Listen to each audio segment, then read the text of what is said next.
con thì nhỏ có là cái Ô, bỏ nó một con sứa vào vô. Sứa về mấy con sứa to kìa. im chọn cái xe muốn chọn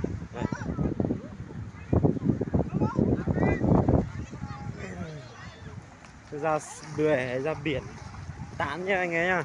Đây là mặt con bưởi nhá.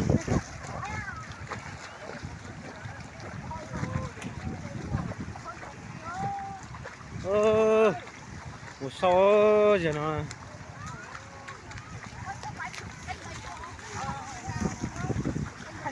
con này là con gì hả bà? con sữa Ăn sữa là có ăn được không bà?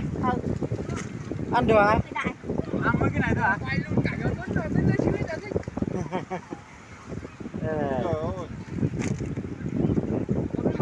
Con này không ăn được nhá. Con này không biết là con gì nhưng mà bỏ con sứa không ăn luôn nhá. Đi lên mà lái lên. lên lên con tìm cho con trên đây đã Ăn mấy cái đấy thôi hả bà? Cái này không ăn à? để tí ở đây Ăn hết nhưng mà phải cắt từng miếng. Nhiều lắm anh em ơi. anh Dũng ơi Đây này. Đây là con sứa, người ta bỏ con sứa. Nó chết tao. Chịu. chó Nó nói hóa gì đấy. Đừng mong hóa gì nhỉ nó. Chiêu. Đây, nhiều này đó. Ở trong biển này có cái loại này nhiều nhá. này. Con trai ơi. Đây này.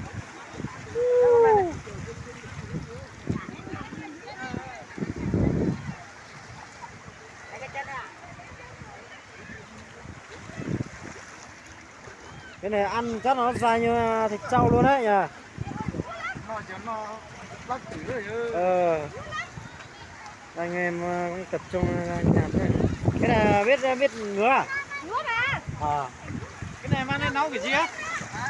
nấu cái gì á lấy lá keo làm chai chi đồ lấy cái gì ăn được đấy em không biết em phải dẫn tới đâu Để nấu đông. Nấu không á? Hoàng ơi ê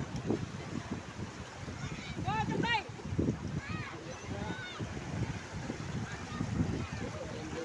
Bật thương cho có vụ mò. có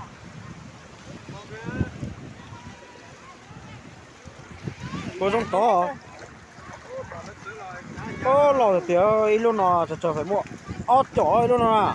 Có thể phá mua cho. Bật thương mà. phải đó uống khai lết tê đó lớn sao cầm cái đây cô cái Thật đấy ơi. Đó bởi vì lò nó sẽ tôi lại nó cầm chỗ cái cô cầm chỗ cái chào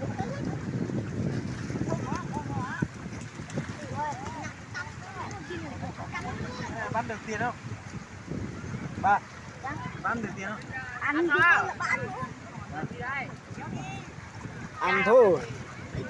Cái này sao mà ăn hết được? đấy là cái kinh ăn thôi Nó ăn dần hả? đây mình chỉ kinh ăn thôi Ê, nấu kiểu chi ăn? không Cái này ăn tươi luôn chứ, cái này không phải nấu chứ.